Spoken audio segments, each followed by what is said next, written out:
Selamat malam Bapak Ibu Saudara yang dikasihi oleh Tuhan. Salam, selamat berjumpa kembali.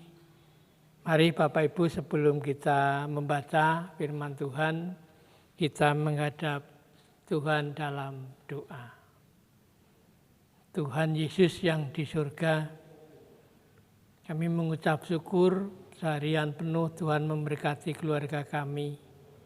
Kami sudah beraktivitas, bergaul dengan keluarga, dengan masyarakat, dengan sesama kami. Masih banyak terdapat kesalahan dan dosa ya Tuhan, kiranya Tuhan mengampuni. Malam hari ini kami bersama-sama akan menerima firman, bergumul, kiranya Tuhan memberkati, berikan kekuatan dengan Roh-Mu yang kudus, agar kami mampu menerima firman dan menjalankan di dalam kehidupan sehari-hari. Kami serahkan Tuhan doa malam hanya di tangan Tuhan.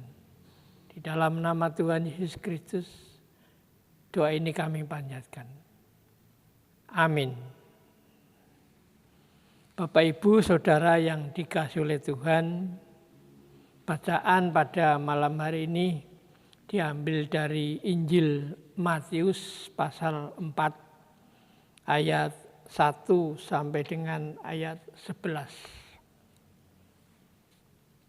Injil Matius pasal 4 ayat 1 sampai 11. Saya akan membacakan untuk kita semua. Maka Yesus dibawa oleh Roh ke padang gurun untuk dicobai iblis. Dan setelah berpuasa 40 hari dan 40 malam, akhirnya laparlah Yesus. Lalu datanglah si pencoba itu dan berkata kepadanya, "Jika engkau anak Allah, perintahkanlah supaya batu-batu ini menjadi roti." Tetapi Yesus menjawab, "Ada tertulis, manusia hidup bukan dari roti saja, tetapi dari setiap firman yang keluar dari mulut Allah." Kemudian iblis membawanya ke kota suci dan menempatkan dia di bumbungan bait Allah.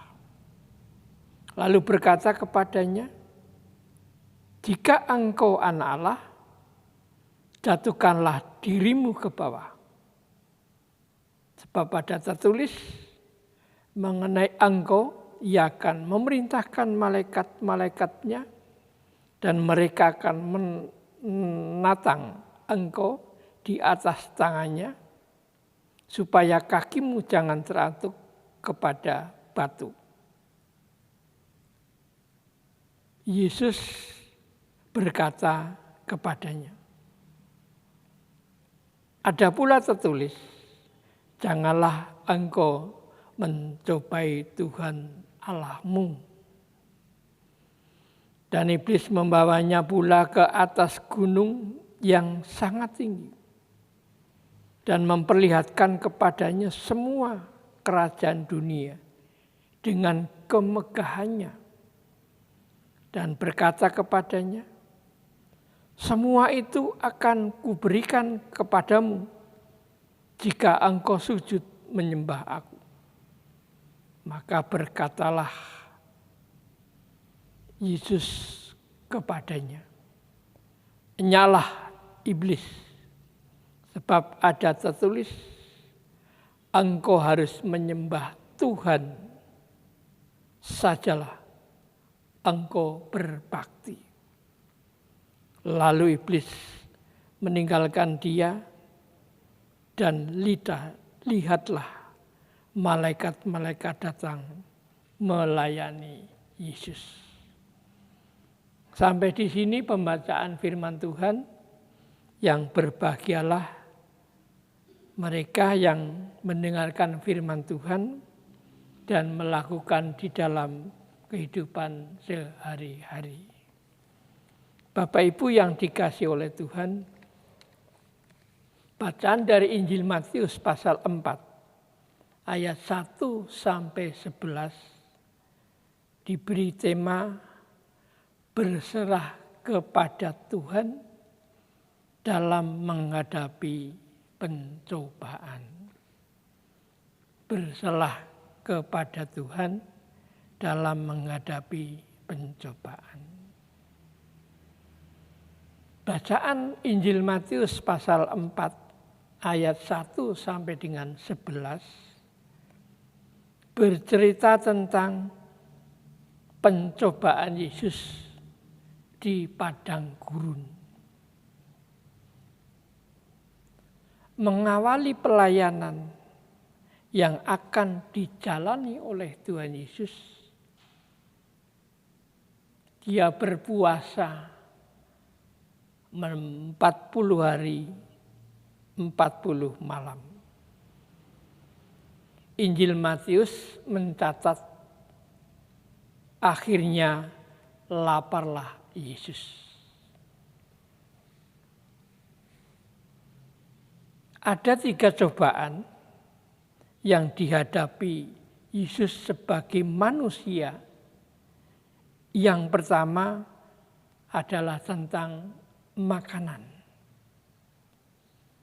Yang kedua tentang kedudukan. Dan yang ketiga tentang penguasa atau menguasai. Tentang makanan. Pada umumnya, seseorang mencari sesuap nasi, mencari makanan, butuh pengorbanan yang luar biasa. Karena Yesus tahu bahwa iblis yang menyuruh, ditolaklah perkataan iblis. Bisa saja Yesus merubah batu menjadi apa saja. Tetapi itu bukan kehendak Allah. Dibiarkan. Malah manusia bukan hanya roti, tetapi manusia juga makan secara rohani, yaitu setiap firman Allah yang dari Allah sendiri. Yang kedua, tentang kedudukan. Secara umum, manusia diberi kedudukan dari rendah tingkat ke atas. Luar biasa. Tetapi di sini Yesus kedudukan bukan berasal dari iblis. Maka dijawab, janganlah engkau mencobai Tuhan Allahmu. Karena kedudukan yang akan dijalani oleh Yesus bukan kedudukan secara duniawi saja. Tetapi perintah dari Allah sendiri. Maka cobaan yang kedua lolos. Yang ketiga tentang penguasa, menguasai. Tuhan Yesus diperlihatkan alam semesta. Akan menerima alam semesta yang indah. Hanya dengan syarat Yesus mau menyembah iblis. Apa yang dikatakan oleh firman Tuhan, engkau harus menyembah Tuhan Allahmu dan kepada Dia sajalah engkau berbakti. Yesus tidak akan menyembah iblis, tetapi Yesus tetap setia kepada Allah. Hukuman ke-1, ke-2, ke-3 lolos. Keadaan sebagai manusia biasa yang setelah berpuasa 40 hari 40 malam kondisi pada saat itu setelah orang berpuasa lemah secara fisik. Tetapi Yesus kuat imannya untuk menghadapi cobaan-cobaan yang dilemparkan oleh si iblis. Bapak, Ibu, Saudara yang dikasihi oleh Tuhan, sering kita mendengar cerita, berita tentang seseorang yang sudah memiliki jabatan, memiliki kedudukan. Dari awal berjalan baik, dari awal berjalan dengan jujur, tetapi lama-kelamaan cobaan pasti akan datang. Sehingga seseorang itu lupa akan janjinya pada saat dia diberi wewenang untuk menjabat. Akhirnya dia tergiur apa yang dijanjikan oleh seseorang dengan adanya korupsi. Seseorang itu pasti memiliki iman, tetapi imannya lemah. Sudah diberikan kedudukan jabatan, tetapi dia tergiur oleh iming-iming duniawi, yaitu korupsi. Ada yang menerima dan ada yang memberi. Korupsi yang didorong dari kebutuhan semakin tinggi dari pihak keluarga. Itu yang mendorong seseorang ingin korupsi.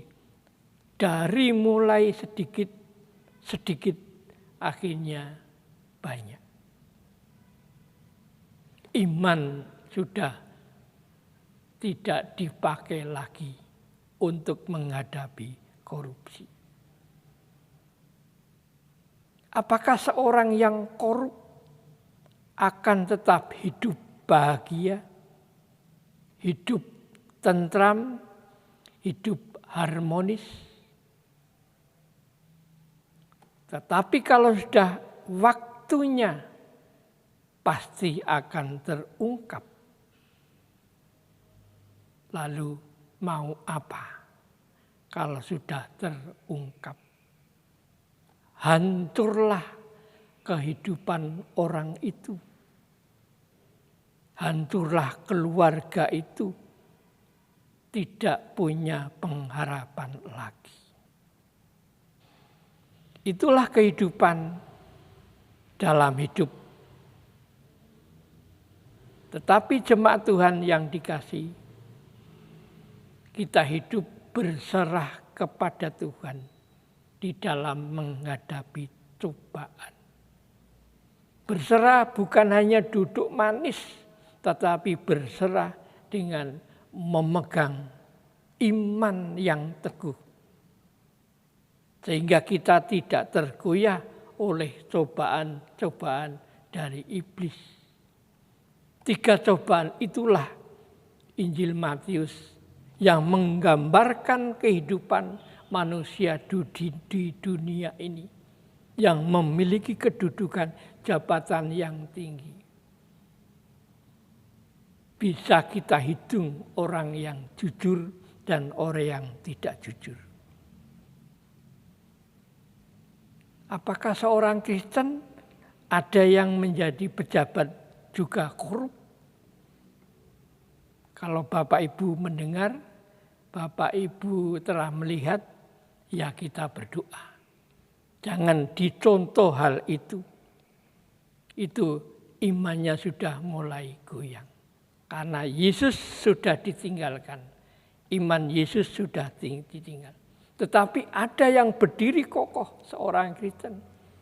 justru menyuarakan kebenaran, walaupun dia akhirnya sementara dia hidup di dalam kurungan. Tetapi setelah itu dia selesai, dia juga bangkit kembali dengan imannya. Dan sekarang hidup juga menjadi teladan bagi orang lain. Bapak Ibu Saudara yang dikasihi oleh Tuhan,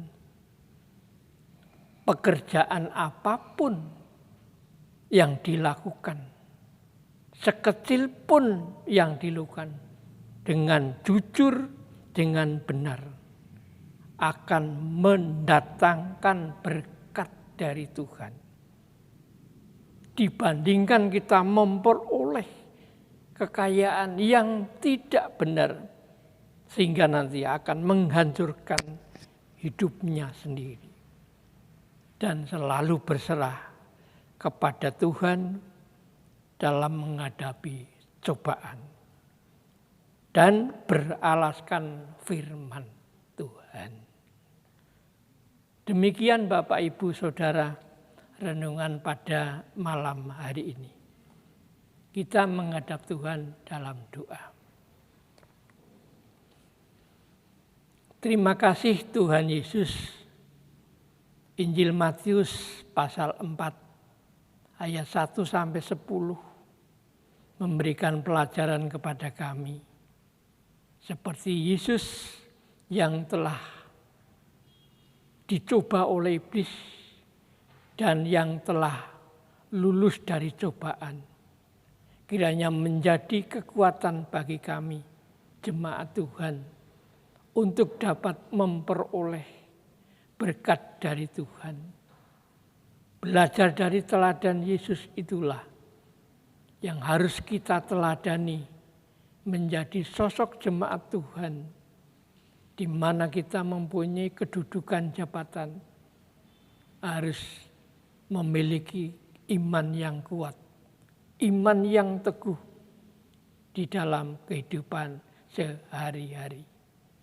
Berikanlah Roh Kudus ya Tuhan, agar kami terlepas dari setiap cobaan yang akan menimpa di dalam kehidupan seseorang, kehidupan jemaat Tuhan, dan saya secara pribadi. Bapa kami yang di surga, kami menyerahkan keberadaan bangsa dan negara, pemerintahan Republik Indonesia yang awal-awal tahun sedang mengalami bencana banjir, longsor, dan banyak yang korban menderita. Kami serahkan Tuhan agar pemerintahan kami dari pusat sampai daerah bisa mengatasi musibah yang sedang dialami. Bagi donatur yang siap untuk membantu, mungkin melalui gereja pelayanannya, untuk meringankan beban yang mengalami musibah itu. Tuhan juga menggerakkan pemerintahan yang saat ini sedang mencoba untuk mengatasi penyebaran COVID-19. Kiranya Tuhan memberkati dengan pekerjaan-pekerjaan mereka di bidang kesehatan, untuk di bidang keamanan, untuk mencegah penyebaran COVID-19. Kami juga menyerahkan jemaat Tuhan di GKI Kabangan untuk selalu taat dengan protokol kesehatan agar tidak tertular adanya virus COVID-19. Berkati juga Tuhan pelayanan pendeta kami, keluarga pendeta Sutrisno, keluarga majelis yang selalu berada di dalam kondisi apapun, yang akan menginginkan untuk jemaat Tuhan bersekutu kembali, namun situasi kondisi belum memungkinkan. Inilah Tuhan pelayanan-pelayanan yang sudah dilakukan oleh jemaat Tuhan di tempat ini. Kami serahkan Tuhan untuk aktivitas siang ini dari dari pagi, siang, sampai malam. Kiranya Tuhan selalu memberkati. Banyak permohonan yang belum kami sampaikan Tuhan, terbatas dengan kondisi pribadi yang berdosa ini. Kiranya Tuhan akan mengampuni. Permohonan doa ini hanya kami serahkan, kami percayakan di dalam nama Tuhan Yesus Kristus. Amin.